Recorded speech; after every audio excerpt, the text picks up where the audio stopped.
back to the Untested Podcast. Now, obviously, we've got some video form here. A few people have been requesting the old video form, and if you know me and you've known me for a while, it's been a while since I've been in front of a camera talking, so bear with me while I get used to it and set up an actual podcast setup. So right now, like you can see, this is literally how I usually record my podcasts. We've got the Rode wireless mic. I've got my phone on some little tripod. I'm literally sitting on the floor underneath my windowsill. So this is how I actually record my podcasts, just in my room. But eventually, hopefully, we get a better setup, which looks a bit more visually appealing. Probably some cool things on the wall, probably like a proper desk. And, I'm working on the guests. I'm working on getting some more people in here to help me out, to talk about some things, to add some ideas and inspiration to the podcast. But yeah, thank you. I think we're up to episode 14 now. So it's taken 14 episodes to get some video content going. This will be uploaded to YouTube. And as always, it'll be uploaded to my... Oh my God, I don't even remember what it's called. Libsyn. Libsyn is the podcast provider. Spotify, Apple, you name it, it'll be up there. So yeah. So thank you so much for listening so far. Now look, a lot of my podcast episodes have been related to personal mental development. I'm going to try and branch out a little bit and add a few more different dimensions to this, because if you know my Untested brand, it is a lot about self-development, but a lot of it is about the physical aspect as well, getting physically stronger. So today's topic is about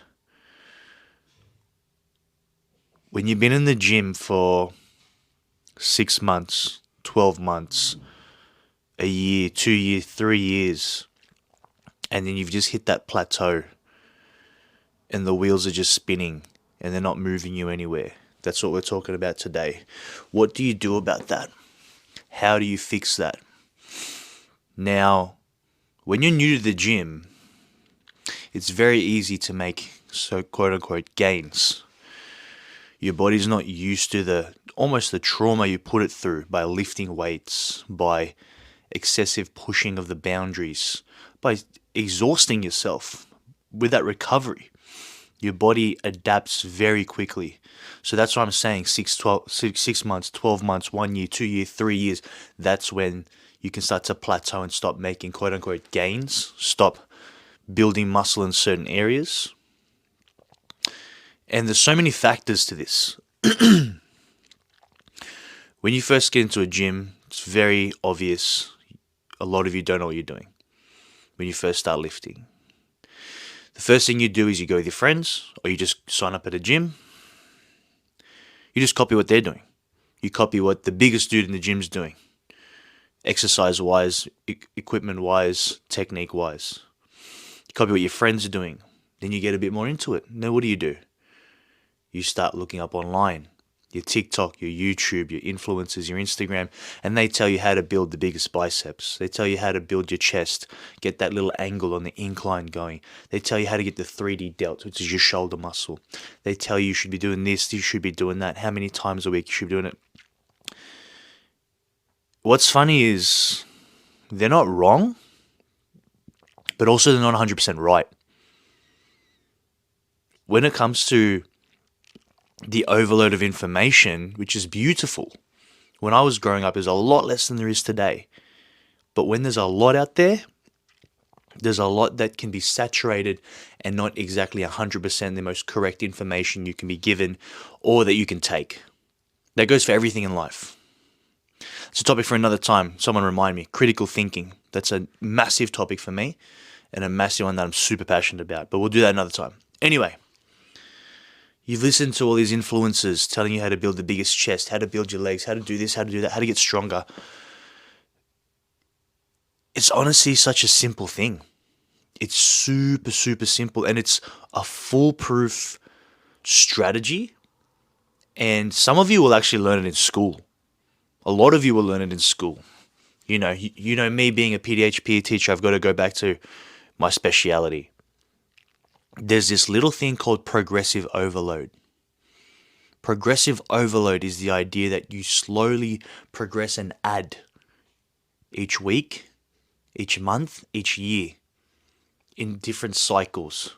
Your micro, your macro, your meso, if you want to include that one too. But it's the idea that you progressively overload, progressively add. So let's break this down. These are the few things you can progressively overload in. The easiest one being the weight. Adding 2 kilos each time you do your dumbbell presses each week. Obviously until you can't. Adding 2.5 kilos to the bar, 5 kilos to the bar each time you squat, bench press, deadlift, obviously till you can't, without performing good reps or injuring yourself, etc. That's the first one. Slowly, progressively adding weight. You cannot tell me you won't get stronger if you add weight each time. That is obviously the easiest measure of strength, the ability to add weight. You can add repetitions. You know, the most simple repetitions people do. 3 sets of 10, 4 sets of 8. Get those numbers to 8, 10, 12, 15 reps. Once that's too easy, then you can up the weight again. This is the general rule. You ready for this? This is the secret. And I did this for years. This is what I was told. Let me give you a basic example. You got your chest press, right? Your dumbbell chest press. If you can do 4 sets of 8 with a weight, aim to do more and more of that same exercise. So, for example, if you can do 4 sets of 8 this week, aim to do 4 sets of 9 next week. Aim to do 4 sets of 10 the next week. Aim to do 4 sets of 11. Aim to do 4 sets of 12. Look, guarantee is the thing that's guaranteed is you probably won't get it every single week, but you're aiming for it. That 4 sets of 8, then the next week 9, the next week 10, let's 12.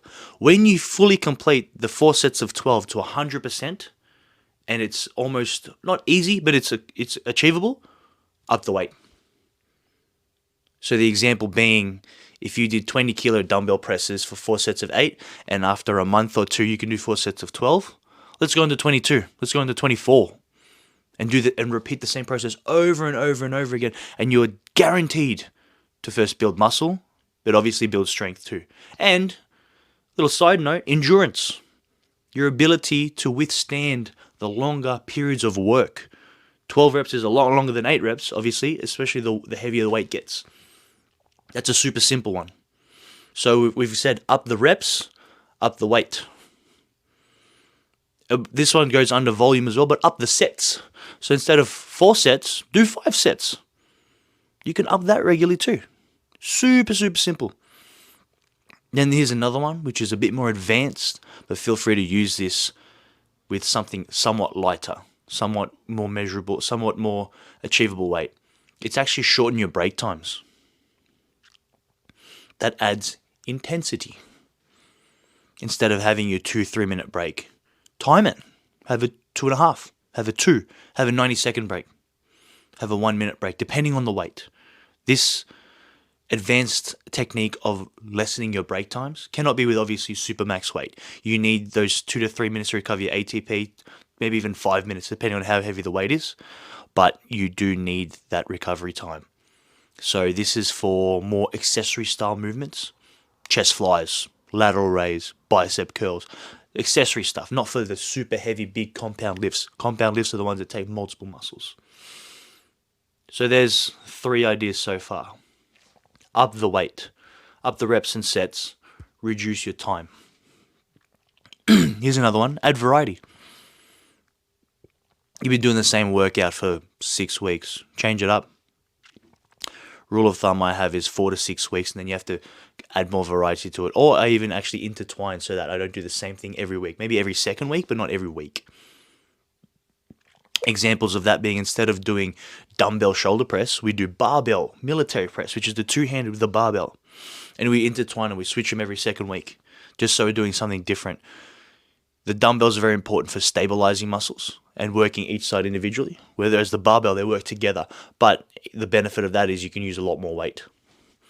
So think about things like that. So we've got reps and sets, weight, intensity, variety of exercises. That's 4 different things you can do. Super, super simple. Now, there's a few that you guys aren't thinking of. A big one being your nutrition. Nutrition is super, super important. I don't pretend to be the expert or be the one that follows it to 100% to a T, but there are a few things you should be doing to ensure your body and your muscles are getting the most out of their recovery. Number one, in not particular order, number one, we got hydration. Make sure you're getting enough water. Muscles are like 80% water. So that's what they're made up of. So they require a lot of it to stay fully functional. Number two is your protein. I'm not talking about protein powder because I barely take it. I'm talking about pure, real food protein. You've got your red meats, your white meats, your fish. You've got your almonds and nuts. And then obviously you've got your supplements like your powders and bars. But try to mainly get it from meat.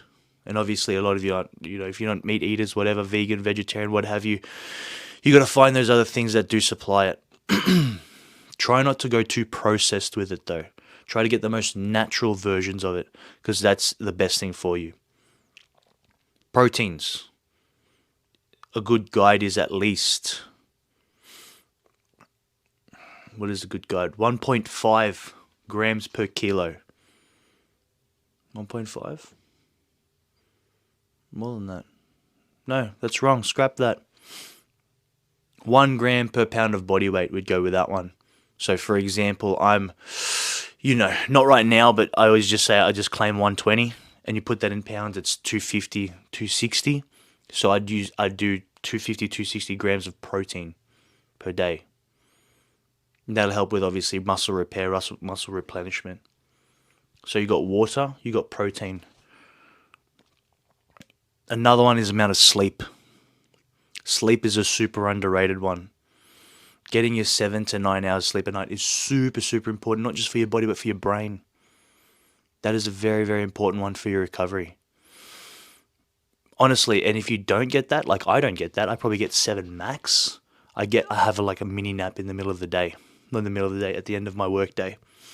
And then that just kind of recharges me, replenishes me. Because right now it's what time? 8:30 at night, and I'm recording this podcast off the top of my head on a very important topic with all these ideas that I'm trying to share with you guys. So I do need my brain to be, somewhat working. So, water, protein, sleep. Those are massive ones. Now, if we're talking multiple years of no progress, you might require some advanced guidance, which is totally okay. And a lot of people don't want it, but it might be necessary. What I'm talking about with advanced guidance is you could do courses where experts in the field of bodybuilding, powerlifting, what have you, give you specific instruction, specific guidance on how they, as the experts, have progressed their clients and progressed themselves to the next level. Or you could even go for something like personal training, which gyms have. Or you could even go the online route. It's funny to bring this up because I'm introducing this new program through Untested on my online coaching services. I've already offered it in the past, but I've never really plugged it or I've never really advertised it. But I'm actually going to bring it to a whole nother level where the services include your exercise programming as well as your diet, nutrition and stuff, but also your mindset and your physical and self-development, your mental development. Try to get you to that next level and to think outside the box, so to speak, but also think harder, think smarter, if that makes sense. Make you a strong, independent person in every aspect of that, in terms of physical as well as mental, as well as your resilience and things like that. A coach can be super helpful because it's literally almost hand-holding. It'll guide you, give you instructions, and it's like a recipe to follow. If you want to make a really good cake, you follow a recipe, you watch a TikTok, you follow the instructions step by step, and then the cake is made. That is almost what a coach can do for you, depending how good they are. Now, not to toot my own horn, but my results kind of speak. If you go on my Instagram, you go on my TikTok, Untested Strength, obviously, you see different examples of that through my clients, through my own progress. I can get you stronger physically and mentally. And that is definitely my mission with this channel, with this brand, with this product. So yeah, those are just some examples and some ideas of how you can improve yourself when your progress is at a standstill, at a halt. So let me know what you think. If you have any questions or anything you want to ask, please feel free to message me through the socials. Please share this with your friends if it helps. And listen for the next one. Thank you.